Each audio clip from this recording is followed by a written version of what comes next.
Le rassemblement est désormais un monstre à deux têtes. La dissension interne en réussi à créer le clivage. Le camp des frondeurs désavoue la nomination de Félix Tshisekedi et de Pierre Lumbi et désigne par conséquent Joseph Olengankoy, président du Conseil de sages. Félix Matoudi pour plus de détails. Rassemblement à la personne de Félix Tshisekedi. Nous avons également désigné le président du Conseil des sages à la personne de M. Pierre Lumbi. La sérénité règne. Regardez autour de moi. Merci. C'est cette désignation qui a jeté le pavé dans la mare.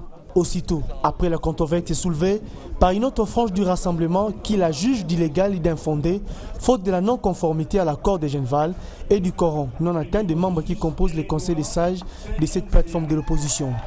Réunis au siège du FONUS, ces opposants ont par contre placé leur confiance à la personne de Joseph Olengankoy pour présider à la destinée du RASOP et du Conseil national de suivi de l'accord de la Saint-Sylvestre. S'appuyant sur les critères retenus, ancienneté et constance dans le combat politique au sein de l'opposition, forte personnalité, défenseur reconnu des valeurs et des idées prônées par Etienne Tshisekedi wa Mulumba, capacité de mobilisation de masse populaire, décide. Article 1er, M. Joseph Olengankoy.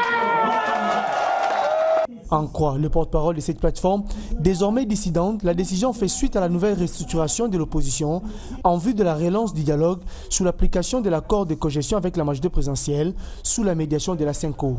Les porte-parole du rassemblement et le président du Conseil des sages désignés sont chargés de notifier officiellement la présente décision. Son Excellence le Président de la République, chef de l'État, à la CENCO ainsi qu'aux parties prenantes au dialogue politique inclusif du Centre interdiocésain de Kinshasa et signataire de l'accord politique du 18 octobre 2016. Bien que contesté par la dynamique de l'opposition, sous la modération de Martin Fayoulou ainsi que d'autres forces politiques membres du RASOP, Joseph Olengankoy est désigné comme chef de file de cette grande famille de l'opposition pour succéder au feu Etienne Tshisekedi, décédé le 1er février dernier. Et des réactions sont suivies à l'issue de ces désignations. Certains membres du RASOP se sont exprimés au micro de Félix Matoudi. Vous savez que nos amis qui prétendent aujourd'hui remplacer Tshisekedi sont des dissidents. Et un dissident est différent d'un opposant. Les postes vacants appartiennent à l'opposition. Dieu merci que ces postes sont comblés aujourd'hui par l'opposition politique qui représente la vraie opposition, qui représente l'idéal, la philosophie politique d'Etienne Tshisekedi. Et donc, vous verrez que dans les heures à venir ou dans les jours à venir, le nom du Premier ministre sera transmis par celui qui vient de remplacer Etienne Tshisekedi et que c'est celui-là qui sera, en tout cas, qui représentera toute l'opposition et c'est celui-là qui sera nommé par le président de la République. Oui, 8 personnes, les membres du Conseil des sages qui ont pris part au premier Conseil des sages de Genval sont parmi ceux qui ont fait cette 8 sur 11. 3 sont de l'autre côté. Et d'autres sont absents. Vous comprenez que c'est la majorité. On ne peut pas accepter qu'on puisse hypothéquer l'avenir politique de ce peuple de cette manière.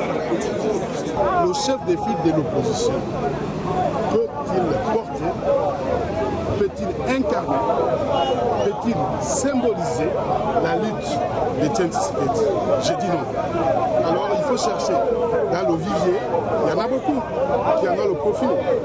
J'ai dit Lissanga répond à ces profils-là, Fayoulou répond à ces profils-là, Kabamba répond à ces profils-là, et surtout